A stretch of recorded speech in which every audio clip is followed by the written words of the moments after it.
Assalamualaikum dan selamat sejahtera pada Accounting Student Cikgu. Hari ini kita masih sambung lagi modul 4 buku catatan pertama. Tapi hari ini cikgu nak latih student bagaimana nak merekodkan dokumen perniagaan ke dalam jurnal khas. Ya, jadi hari ini cikgu akan bagi latihan. Okey, sebelum tu ya, cikgu bagi contoh soalan. Encik Syahrin, pemilik perniagaan cat idaman yang menjual pelbagai jenis cat di Air Hitam Johor. Yang berikut adalah dokumen-dokumen yang diperoleh sepanjang bulan Jun 2008. Jadi perniagaan ini ialah perniagaan cat idaman dan barang niaga dia ialah pelbagai jenis cat. Dalam soalan ini, cikgu sediakan 8 dokumen perniagaan yang perlu kita rekodkan dalam jurnal khas. Okey, kita lihat dulu dokumen yang pertama. Okey, di sebelah kanan tu cikgu dah sediakan format ya, jurnal khas, iaitu jurnal am, jurnal belian, jurnal jualan, jurnal pulangan belian dan jurnal pulangan jualan. Ya, cuma di sini tiada jurnal penerimaan tunai dan jurnal pembayaran tunai. Okey, kita analisa dulu dokumen 1, iaitu dokumen perniagaan 1. Okey, apa dia? Dia adalah invoice asal dan ya, invoice asal dan dia okey, kita membeli super paint, cat power, cat kilat, ya, itu adalah barang niaga. Okey, bila invoice asal barang niaga, dia adalah belian kredit ya, bernilai RM4,080. Okey, kalau belian kredit barang niaga, okey, kita kena masukkan ke mana? Ke jurnal khas yang mana? Ya, jurnal belian. Jadi kita masukkan, mula-mula masukkan tarikh Jun 5. Okey, butir. Ingat lagi, cikgu dah ajar. Kalau invoice asal, ya, kita catatkan penjual. Jadi pemborong lim. Masukkan nombor dokumen dan masukkan jumlah RM4,080. Okey, selesai dokumen 1. Sekarang kita bergerak dokumen 2. Okey, dokumen 2 kita analisa dokumen berkenaan invoice, salinan, barang niaga. Okey, kalau invoice, salinan, barang niaga, dia adalah jualan kredit bernilai RM1,980.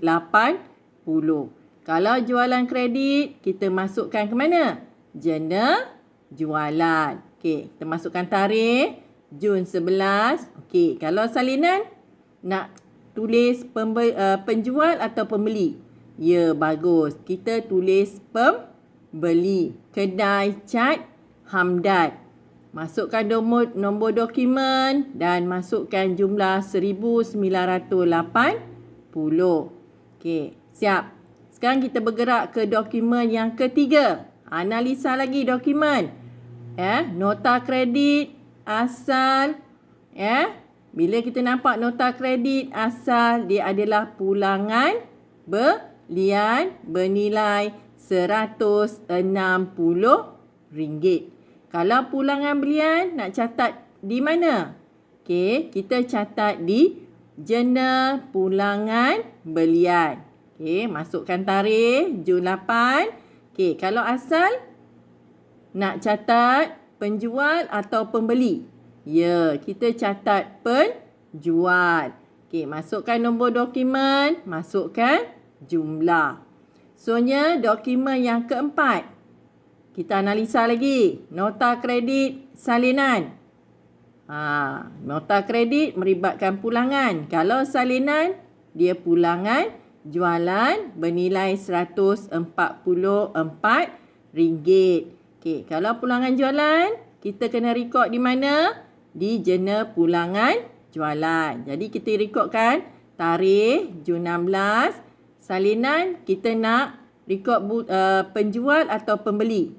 Ya, kalau salinan kita kena rekod pembeli. Kedai Cat Hamdan. Okey, masukkan nombor dokumen dan jumlah.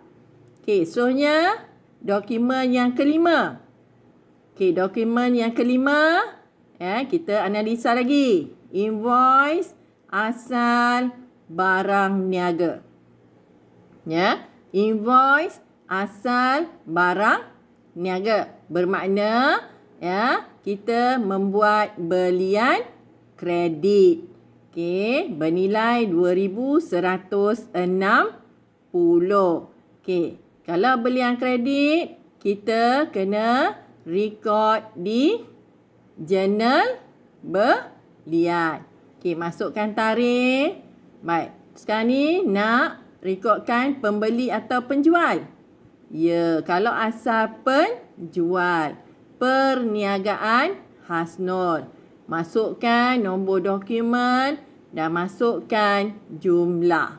Okey. Dokumen yang keenam. Analisa lagi. Invoice asal. Dia tidak beli cat. Dia beli komputer dan mesin pencetak. Bermakna dia bukan barang niaga tetapi peralatan pejabat. Bermakna perniagaan cat idaman dia bukan beli barang niaga tetapi beli peralatan pejabat. Di mana dia telah membeli aset bukan semasa secara kredit. Kalau dia tidak membeli barang niaga, dia tidak boleh dicatatkan dalam jurnal belian, jurnal jualan, jurnal pulangan belian dan jurnal pulangan jualan. Jadi nak catat di mana? Di jurnal am. Okey, oleh sebab dia beli peralatan pejabat, jadi di sebelah debit kita kena okey, mula-mula kita rekodkan tarikh Jun 21 dan di sebelah debit peralatan pejabat dan masukkan jumlah dia 4,400. Kemudian di sebelah kredit dia ialah penjual, iaitu syarikat komputer maju, bernilai 4,400. Okey, sekarang kita pergi. Okey, sekarang kita lihat dulu. Kalau di jurnal am, sebelum ni cikgu ajar, tak ada penerangan di jurnal am. Tetapi sebenarnya di jurnal am setiap kali kita mencatatkan atau merekodkan urus niaga, kita perlu tulis penerangan. Jadi dekat sini ada penerangan dia iaitu beli komputer dan pencetak secara kredit. Okey, seterusnya dokumen yang ketujuh. Okey, kita analisa lagi. Invoice salinan barang niaga. Invoice salinan barang niaga tentulah jualan kredit bernilai RM855. Jadi, nak catat di mana? Okey, bagus. Di jurnal jualan. Masukkan tarikh. Kalau salinan, kita kena rekodkan pembeli. Jadi, pembinaan C. Okey, masukkan nombor dokumen dan masukkan nilai RM855. Seterusnya, dokumen yang terakhir ialah nota debit. Ingat lagi tak? Nota debit ialah invoice tambahan. Okey, tapi kita kena analisa dahulu. Dia adalah nota debit asal dan barang niaga. Nota debit asal barang niaga bermakna belian kredit bernilai RM160. Jadi catatkan dalam jurnal belian. Okey, masukkan tarikh Jun 28. Kemudian putir, kita nak rekodkan siapa? Pembeli atau penjual? Ya, kita kena rekodkan penjual. Perniagaan Hasnul, masukkan nombor dokumen dan masukkan jumlah 160. Okey. Jadi semua dokumen perniagaan kita telah rekodkan dalam jurnal am dan jurnal khas. Okey.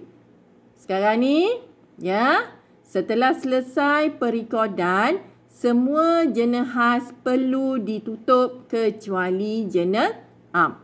Okey, kecuali jurnal am. Okey, kita tutup satu persatu jurnal khas ya. Okey, jurnal khas yang pertama ialah jurnal belian. Cara nak tutup dia, kita masukkan tarikh akhir. Kalau Jun, tarikh akhir dia 30. Butir nak tulis apa? Okey, yang masih ingat lagi ya, student cikgu.